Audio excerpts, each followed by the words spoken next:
Thanks for tuning in yet again to PQ Prime, and we are in conversation with arguably the vaccine king of the world, if you will, Adar Poonawalla.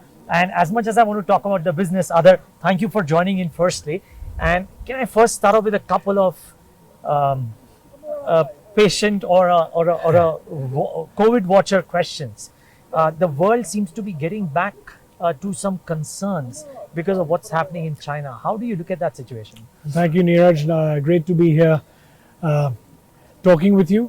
You know, the world is concerned before, I think, fully reinvesting in whether it's supply chains or other things. Of course, India is the best choice because you see what's happening in Russia and China and other parts of the world. But, you know, India is very secure. Firstly, I must just reiterate that point because of our excellent coverage. You know, thanks to Modi ji and the government, we're one of the highest covered countries, more than 90% in our vaccination track record, given such a large population.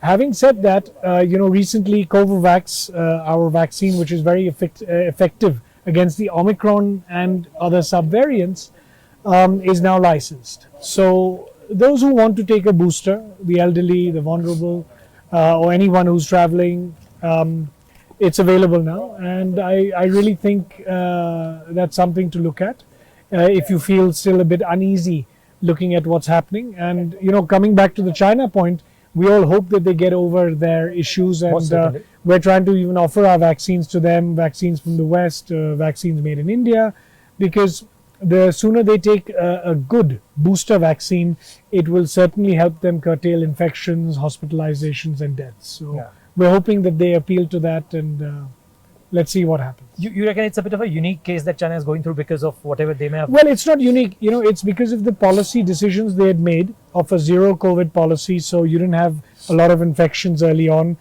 building of herd immunity, even the vaccine choices that they had and made, you know, refused to take some of the other vaccines from the West. And, you know, you can see the contrast where we are compared to them now. Yeah, most certainly. So, Adar, now let me try and... So, India is safe, you reckon? Yes. From a COVID perspective? Yes, and especially with all the measures the government and the precautions, even the recent precautions the government has taken, I think we're in a very good position. I'm glad. A lot of chatter around how India will experience a COVID wave mid-Jan. Thankfully, let me tell you, see, it also goes in line with the lessons from the pandemic and how well we're prepared for future outbreaks and pandemics. I mean, look at our genome testing and healthcare and testing infrastructure, which is now in place. You know, no one had all this in 2020. Sure. And you've got stronger health systems, hospitals, more trained healthcare workers. So we're in a very good position, come what may. Look, in the winter months, you do see a spike in flu cases, influenza, pneumonia, COVID. That's to be expected. It happened last year as well. Sure. Makes sense.